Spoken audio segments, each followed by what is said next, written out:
Hi everybody, welcome to this video and also welcome to this channel with BDA.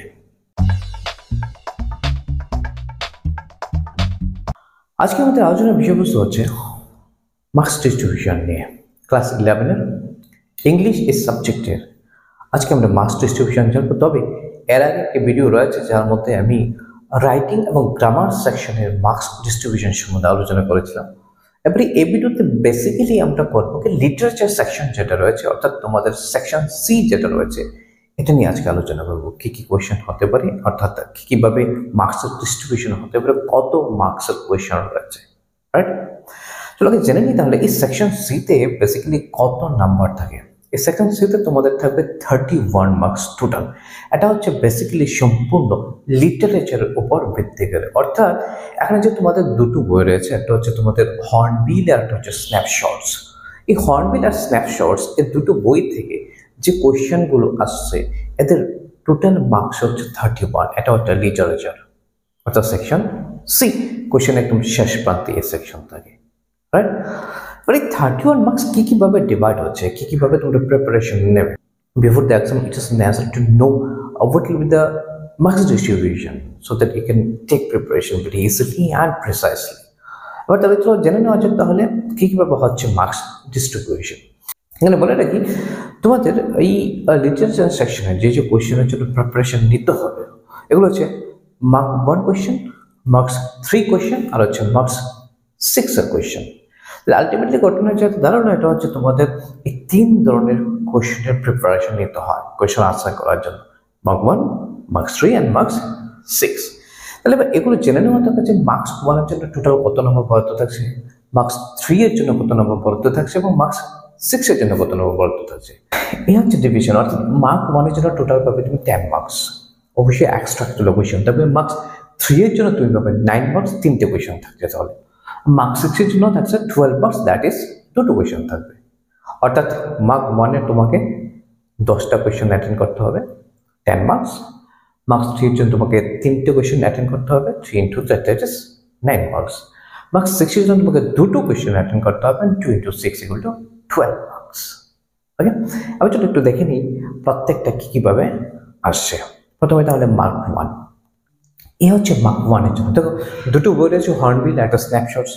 Hornbill থেকে কি হচ্ছে, হর্নবিলের মধ্যে আমরা দুটো পার্ট করতে পারি, দুটো ভাগ করতে পারি, একটা হচ্ছে পোয়েম আর একটা হচ্ছে প্রোজ।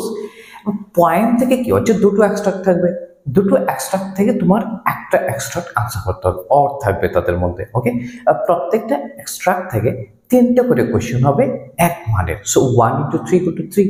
তাহলে ঘটনা কি হচ্ছে, দুটো এক্সট্রাক্টের যে কোনো একটা এক্সট্রাক্ট তুমি আনসার করবে, 3টে কোয়েশ্চেন থাকবে প্রত্যেকটা মার্ক 1 এর, তাহলে কত হচ্ছে 3।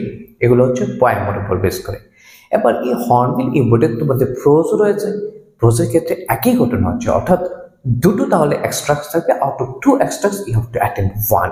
এবার এই একটা এক্সট্রাক্ট থেকে 3টে কোয়েশ্চেন থাকবে মার্ক 1 এর, সো 1 into 3 হয়ে গেল 3। এটা হচ্ছে প্রোজের ক্ষেত্রে।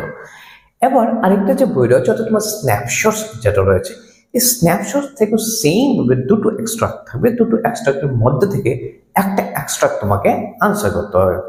এর মধ্যে আবার 3টে নয়, এবার থাকবে 4টে কোয়েশ্চেন, প্রত্যেকটা 1 মান করে, অর্থাৎ 1 into 4 equal to 4। তাহলে ঘটনা যেটা তার হচ্ছে টোটাল তুমি মার্ক 1 এর জন্য 10 মার্কস পাচ্ছ হর্নবিল এবং স্ন্যাপশট থেকে, রাইট? এবার আমরা বলছিলাম আবার মার্কস 3 এরও কোয়েশ্চেন হয়ে থাকে। মার্কস 3টা একটু দেখে নিই। মার্কস 3তে আমরা দেখেছিলাম যে টোটাল 3টে কোয়েশ্চেন থাকে, 3টে কোয়েশ্চেন 3 into 3 equal to হবে 9।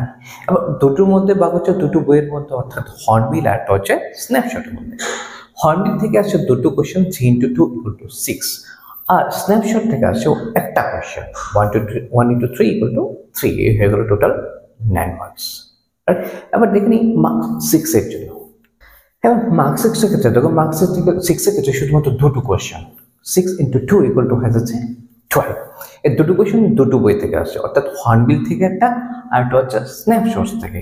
এবার হর্নবিল থেকে এই যে একটা কোয়েশ্চেন তোমাকে আনসার করতে হচ্ছে মার্কস 6 এর, এর মধ্যে আসলে থাকবে দুটো কোয়েশ্চেন, এই দুটোর মধ্যে তোমাকে একটা আনসার করতে হবে, রাইট? অর্থাৎ অর থাকবে দুটো কোয়েশ্চেনের মধ্যে, you have to choose one, একটা কোয়েশ্চেন তোমার চুজ করতে হবে আনসার করার জন্য।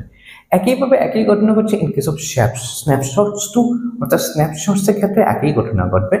দুটো কোয়েশ্চেন দেওয়া থাকবে, out of two you have to choose one and you have to answer this questions. Okay, and for this 6 marks, 6 into 1 equal to 6, এই হয়ে গেল 12।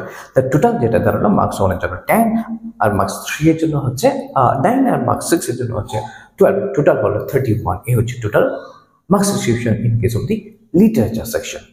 নাও এবার এই লিটারেচার সেকশনে কোন কোন গল্প কিংবা কবিতাগুলো তুমি বা কিংবা কোন কোন নাটকগুলি তুমি পড়বে, এর জন্য তোমার সিলেবাস জানা দরকার। এবার স্ক্রিনে চোখ রাখো, এখানে লেখা রয়েছে, তোমার প্রথমেই দেখো কি রয়েছে, হর্নবিল এই যে বইটা রয়েছে এর থেকে কি কি তোমার সিলেবাস রয়েছে।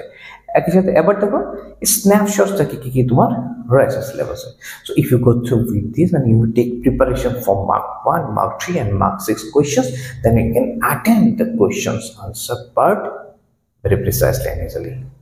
So I think you have got it, but with the marks distribution for literature section particularly, again thank you so much for watching this video and keep watching the other videos too, because tomorrow the reading section also I will come with the video on reading section, how to answer this marks distribution. So keep watching and keep practicing. Thank you.